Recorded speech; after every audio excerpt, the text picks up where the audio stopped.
Hi, amoureux du Lean. Bienvenue à la causerie du Lean. La causerie du Lean est votre traditionnel rendez-vous qui nous permet tous d'apprendre davantage de nos succès et de nos erreurs. Aujourd'hui, nous allons aborder un thème très important. Comment créer un environnement favorable à l'amélioration continue, comment créer une dynamique forte, comment créer une culture de l'amélioration continue dans son équipe. Vous avez du mal certainement à embarquer tout le monde dans la démarche d'excellence opérationnelle.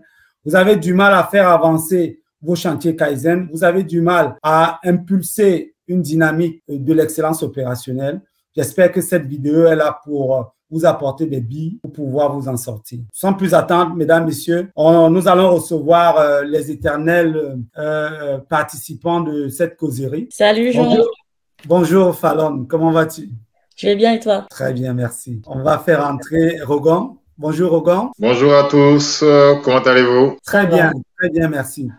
Alors, le thème d'aujourd'hui nous a été inspiré, nous a été proposé par un CEO qui a vu la précédente vidéo et qui nous a proposé d'entrer dans le fond même de nos clés, les clés que nous avons énumérées. Il faut rappeler que nous avions énuméré à la vidéo qui est apparue dimanche passé. Nous avions donné les clés, nous avons parlé de comment on fait, quelles sont les billes, quelles sont les clés qui peuvent amener votre équipe à se transformer, à devenir une équipe en or. Et on a énuméré un certain nombre de clés.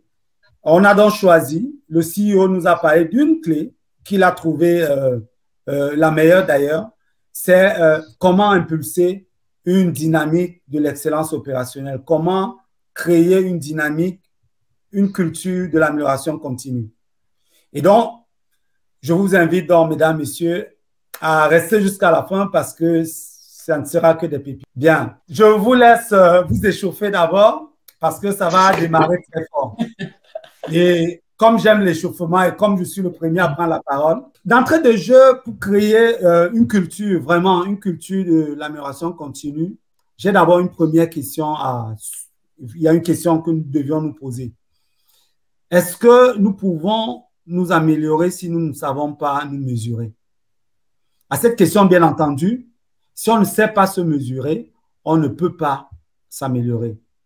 Donc, pour cela, moi, je propose d'entrée de jeu qu'un manager amène toute son équipe à chercher à s'évaluer, chercher à se mesurer, comprendre comment on se mesure, comment on mesure la performance, arriver à faire un état des lieux factuel pour pouvoir se projeter.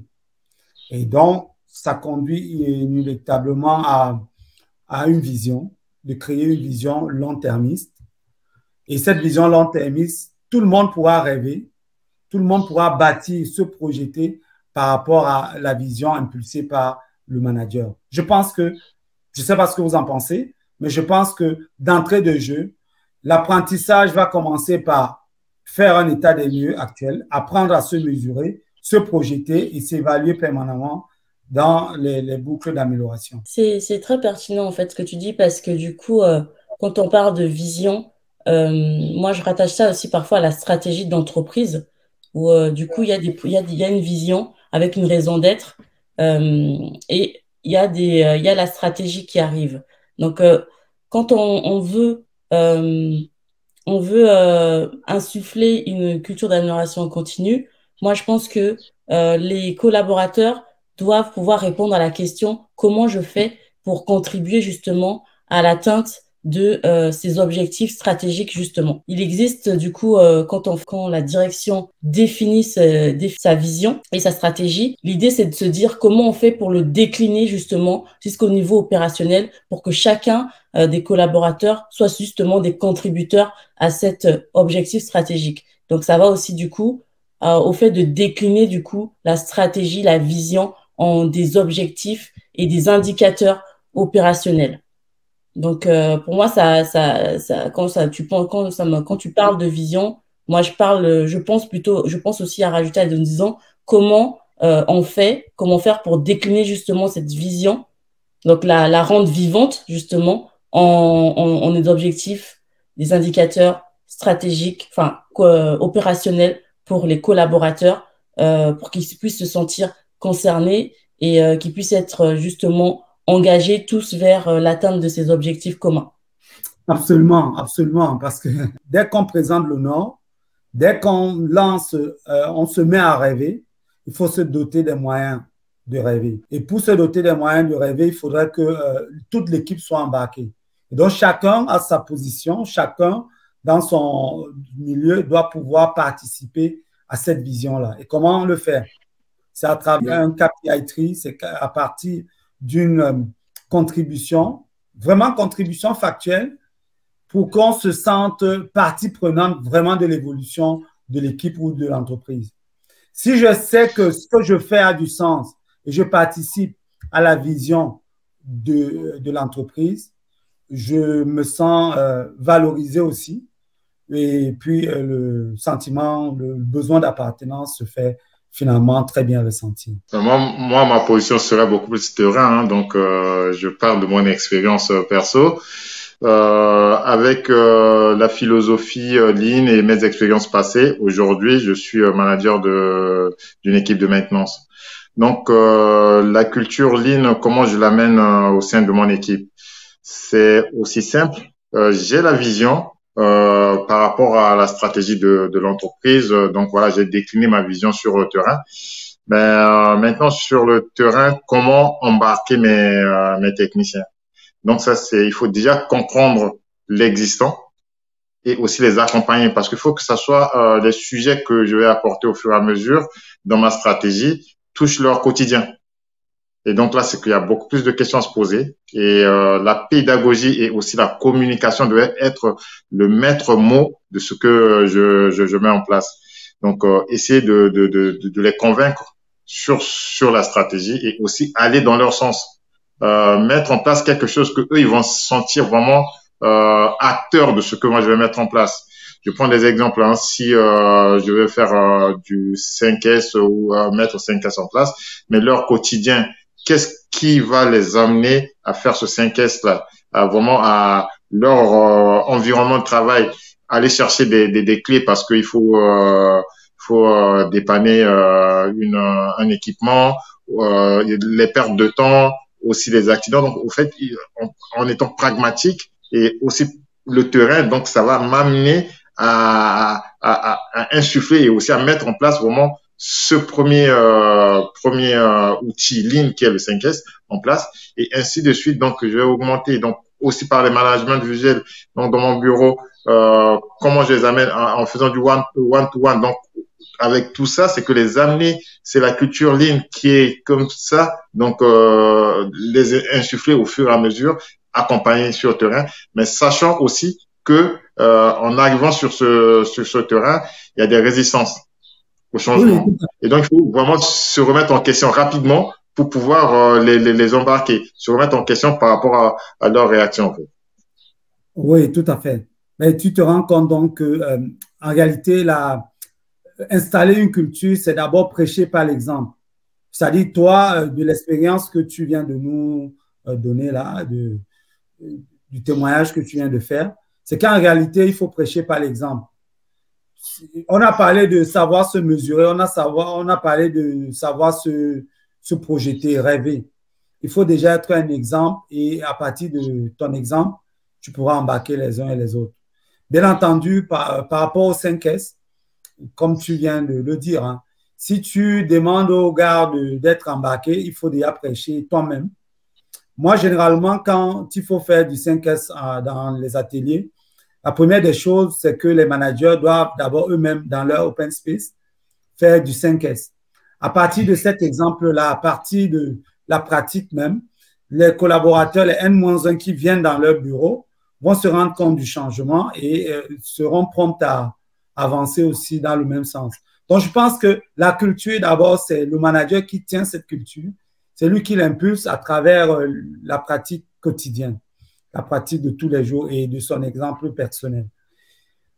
Donc, j'ai une autre clé que je pourrais proposer, si on peut passer à une autre clé, bien entendu. Quand on est dans l'amélioration continue, c'est la résolution de problèmes qui tient même l'amélioration continue. Dès qu'on on a détecté les problèmes. Mais comment détecter les problèmes? Je pense que la prochaine des clés, c'est de créer, vous, manager, toi, manager, il est important de créer un environnement favorable à la détection des problèmes. Un environnement favorable à la détection des problèmes, c'est quoi? C'est déjà du management visuel. Faire en sorte que les uns et les autres, les collaborateurs sentent effectivement, sachent ce qu'ils doivent faire dans la journée et que s'ils n'atteignent pas leurs objectifs, c'est parce qu'il y a eu certainement un problème ou un aléa qui les a empêchés d'atteindre leurs objectifs.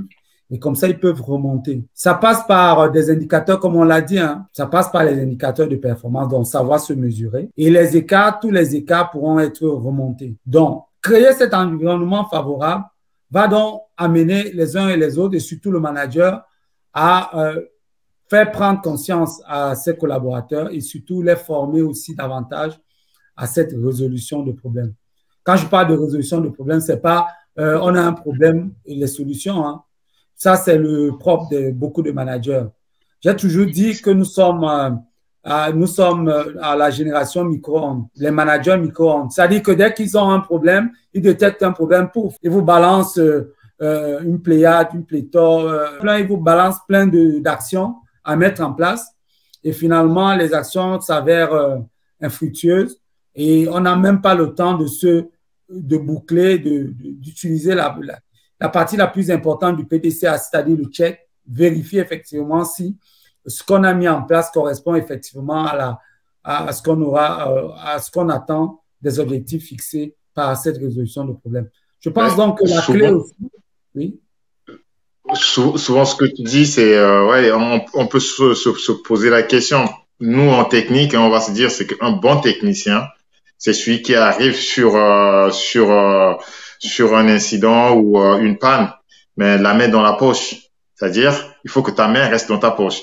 Donc, tu restes 5-10 minutes pour poser ces questions-là. C'est là où tu vas diagnostiquer ton problème. Et c'est ainsi que les problèmes, il faut qu'on prenne du temps pour les résoudre. C'est qu'on se jette pas à corps sur le problème, c'est qu'on prend un peu de recul.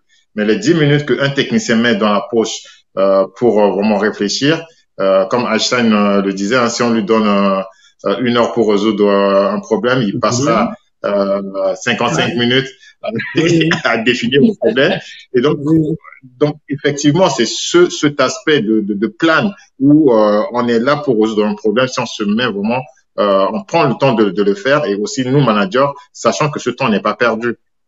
Prenons le temps de résoudre le problème. Mais Rogan, ton entreprise a la chance de t'avoir, hein, parce qu'en réalité, quand tu apportes cette pensée ligne, cette pensée de l'amélioration continue, c'est d'amener aussi la meilleure façon de faire des techniciens ou alors de la maintenance. Dans le lean, un bon technicien de maintenance ou alors une bonne équipe de maintenance, c'est celle qui ne fait rien. C'est celle qui est là à boire du café et à cirer, à discuter, à parler du foot. Voilà une vraie équipe. Alors, c'est paradoxal. Mais lui, ça, il ne faut pas trop le dire. Une équipe de maintenance, ce n'est pas celle-là qui est toujours en train de… C'est celle-là qui a améliore de façon permanente la disponibilité des machines et a du temps pour faire des tâches d'amélioration continue, des tâches de formation, des choses comme ça. Et c'est comme on le dit souvent, hein, il y a des médecins dans certains pays, des médecins qu'on paye cher parce qu'ils n'ont pas de patients, parce qu'ils ont travaillé sur la prévention. C'est-à-dire que si vous avez beaucoup de malades, c'est que vous ne travaillez pas, vous n'êtes pas un bon médecin. C'est pareil pour les gars de la maintenance. S'ils sont toujours sales, toujours sous les machines en train de tripoter, de tourner, c'est qu'il faut se poser des questions. Donc, avec la pensée ligne qui t'a transformé, Rogon, je suis convaincu que désormais, tes collaborateurs et toi, vous allez prendre du café tout le temps, de discuter, parce que vos machines, vos ressources seront plus disponibles. Donc, je l'espère. Ce serait, quand j'arrive à ce stade-là, c'est pour dire que vraiment, on a trimé et on a vraiment tout compris que le lean, c'est vraiment la clé du succès. Oui. Absolument. N'hésite pas de m'inviter à partager le pot Mais c'est ça aussi, c'est ça. Voilà, une des clés aussi de l'amélioration continue, c'est de savoir festoyer, c'est de savoir se réjouir des succès, mais aussi des échecs. C'est-à-dire que les échecs, quand on a la pensée ligne, on n'a pas peur de l'échec. Les échecs, c'est comme des problèmes. On apprend énormément de nos échecs et on fait des petits pas. Parce qu'on fait des petits pas, on est convaincu que nos échecs ne seront pas dramatiques. Donc, instaurer donc les petits pas, instaurer des petits travaux, du travail pratique tout le temps, des petits devoirs, des challenges, instaurer du Kaizen event, donc des chantiers Kaizen tout le temps, permet d'apprendre énormément et permet d'avancer et aller titiller l'excellence opérationnelle. Donc, bravo Rogan, bravo pour ta boîte aussi. Hein, Oui. Moi, je rajouterais juste, quand on dit, quand Rogan arrive et à souligner le fait que le technicien ou la technicienne de maintenance, en tout cas, arrive sur une intervention, les mains dans les poches pour dire, elle prend 5 minutes ou il prend 5 minutes pour réfléchir. C'est parce que parfois, ce ne sont pas des problèmes. Donc, on va tout de suite avec la solution. C'est ce qui arrive de manière courante. On le rencontre. Moi, dans mes fonctions, j'ai eu déjà des personnes qui m'envoient directement la solution. Oui, il faut faire ça pour optimiser tel processus. Mais en fait, non. Enfin, ils me donnent la solution, mais ça se trouve, déjà, c'est quoi le problème? Déjà, on va commencer par décrire le problème. Et là, c'est la tâche la plus compliquée, je trouve. Difficile pour les personnes à décrire c'est quoi le problème. Parce que les personnes, ils sont tout de suite dans la solution. C'est ça, il faut faire ça. Il faut faire ça, oui, mais comment c'est arrivé? Le contexte, on va remettre le contexte, on va remettre des choses factuelles. Est-ce qu'il y a un standard? Est-ce que c'est normal? Déjà, commencer à vraiment donner de la matière sur le problème, le décrire. Une fois que le problème il est bien décrit, parfois on se rend compte que finalement ce n'est pas un problème.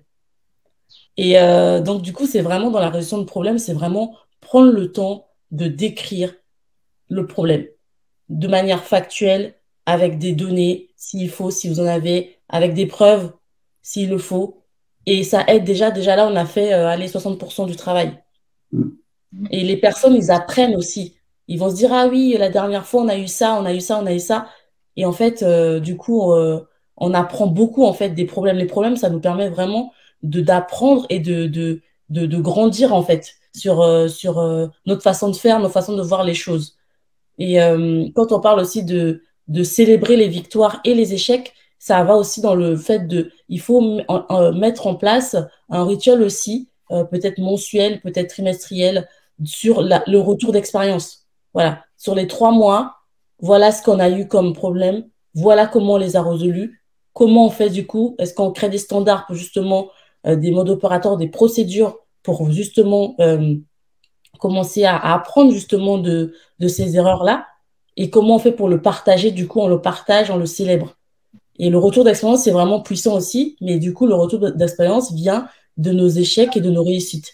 Donc ça, c'est quelque chose aussi qu'il faut mettre en place, parce que du coup, c'est très important, ça nous permet du coup d'être dans la prévention, dans l'anticipation.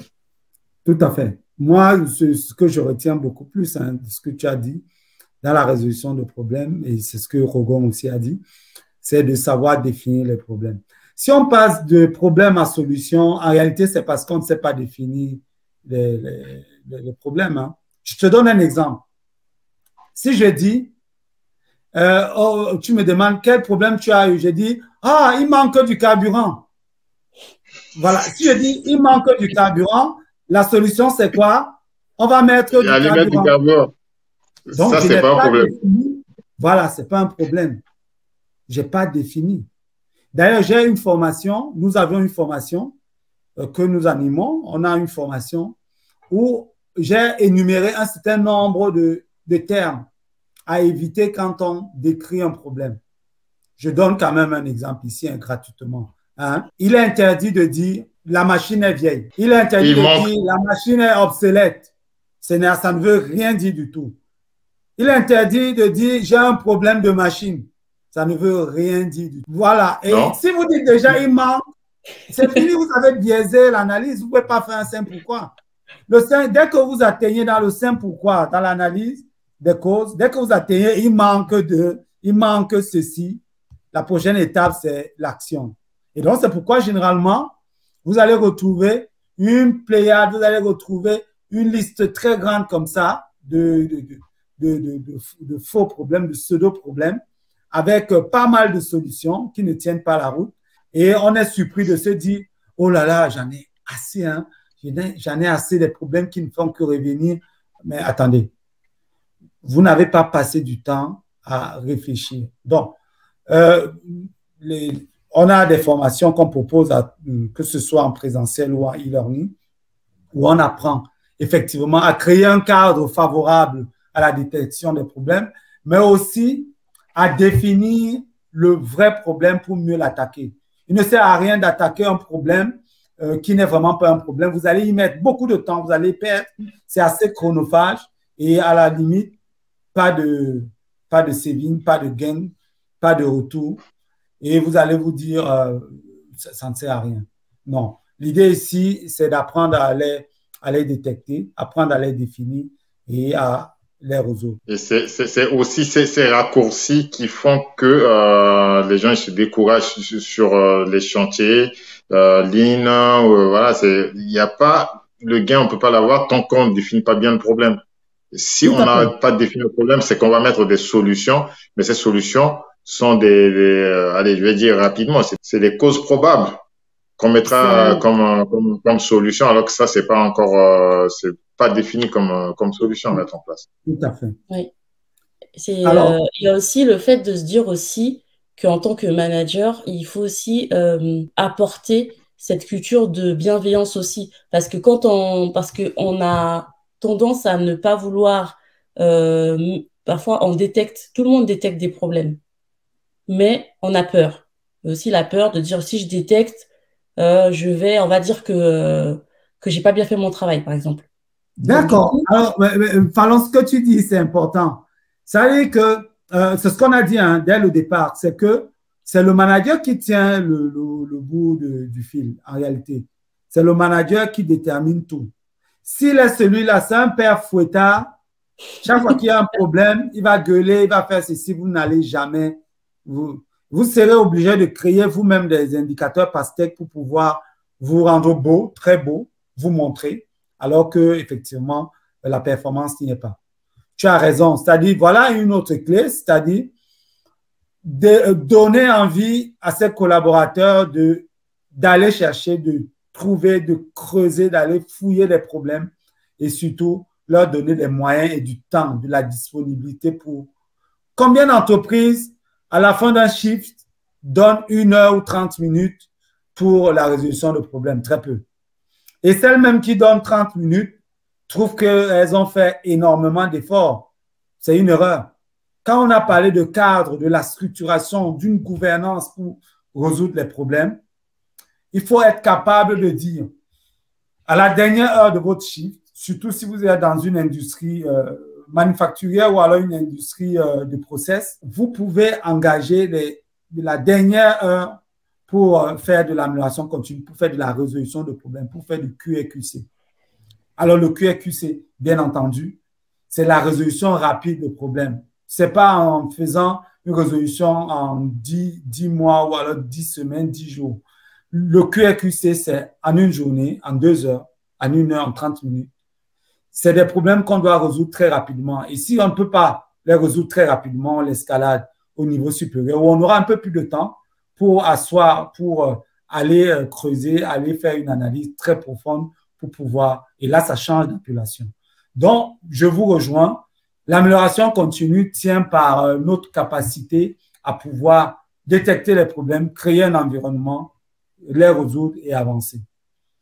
Et accepter aussi, accepter de voir les problèmes, accepter de voir. Voilà, c'est ça. Voilà, c'est ça. C'est le manager qui doit impulser tout ça. Et si lui-même, il n'accepte pas.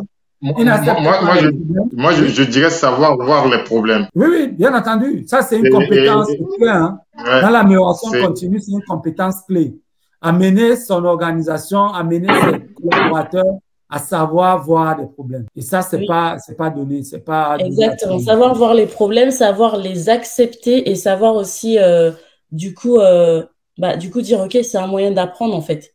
Tout à fait. Tout à fait. OK, on va apprendre, c'est un moyen d'apprendre, on va apprendre, on va résoudre le problème ensemble. Pas juste dire, ah, c'est pas bien, vous êtes au rouge, les indicateurs sont au rouge, comment ça se fait? Voilà, tu viens, Voilà. tu gueules, tu es le sachant, tu bouges tout le monde, tu es le manager, tu es le Et tout le monde dictateur. tout le monde dans l'équipe a à apporter, en fait. C'est pas juste le Voilà, tout à manager, fait. c'est pas juste le technicien qualité, c'est pas juste l'ingénieur qui vient. Non, non, non, c'est tout le monde. On a besoin de Absolument. toutes les Tu relèves compétences. quelque chose de fort intéressant là. Dans nos organisations et même dans nos équipes, on pense qu'il y a des gens qui viendront résoudre nos problèmes. On va dire que le technicien méthode ou l'ingénieur amélioration continue ou le lean manager viendra résoudre mes problèmes. Ils me disent, ah oui, oui, les gens, on a beaucoup de problèmes, on compte sur toi. Hein. Ah ben oui. Mon challenge aussi, c'est de vous amener vous-même à vous prendre en charge, à vous autogérer, à pouvoir vous-même voir vos problèmes et les résoudre entre vous parce que vous avez la connaissance de votre périmètre. Exactement. Donc, j'aimerais ici qu'on aborde une dernière clé qui est les routines de management. Les routines. Je pense qu'à force de forger, on devient forgeron.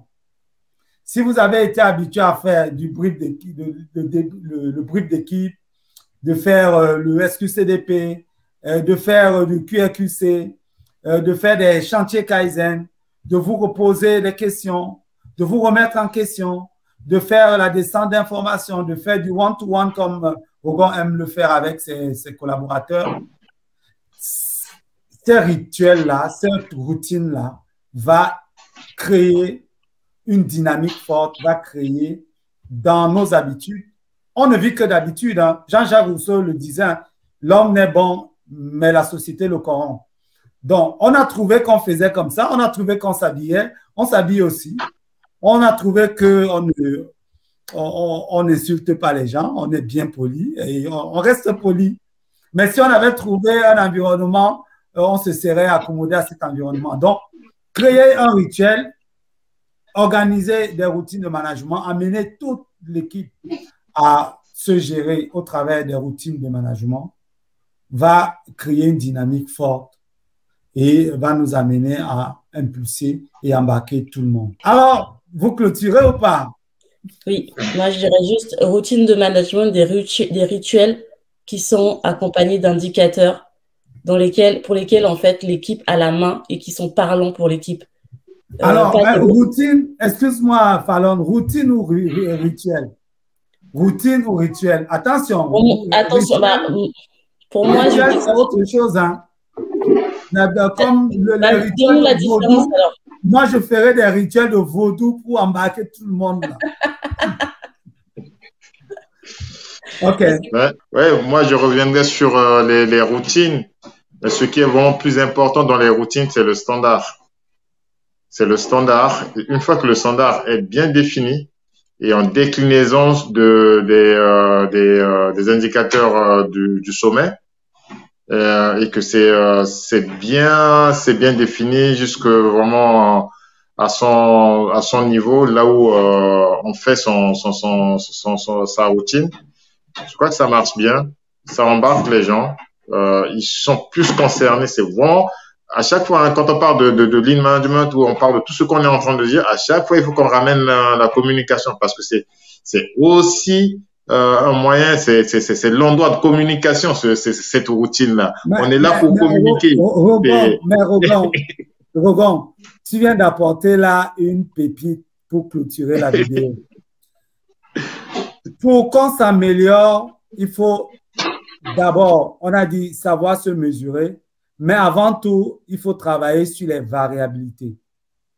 Si on travaille sur les variabilités, on stabilise nos systèmes, on peut apprécier nos améliorations. Donc, on peut apprécier les évolutions. Donc, de l'autre, dans un monde ou dans un environnement aussi changeant et variable, on ne peut pas s'améliorer.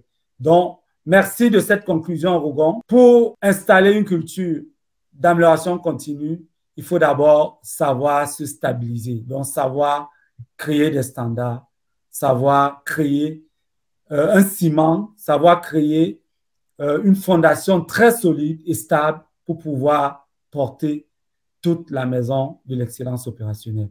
Mesdames, Messieurs, nous arrivons au terme de notre émission. Nous supposons, hein, on imagine que vous avez aimé. Et si vous avez aimé, nous vous invitons, Fallon, Rougon et moi, nous vous invitons à liker, à vous abonner si ce n'est pas déjà fait. On a un challenge, on avait dit, on a un challenge de 1000 abonnés. Alors, on rame pour avoir 1000 abonnés. Allez, mesdames, messieurs, vous attendez quoi? On rame. Alors, je pense qu'il va falloir peut-être faire du Congossa ou alors faire du gossip pour embarquer, pour amener beaucoup de gens à s'abonner. Non, on va rester sérieux, on va rester dans notre ligne éditoriale. On est là pour partager la bonne nouvelle de l'excellence opérationnelle. On est là pour apprendre de nos erreurs, de nos succès. Mesdames, Messieurs, on vous dit à la prochaine, au prochain rendez-vous. Bientôt.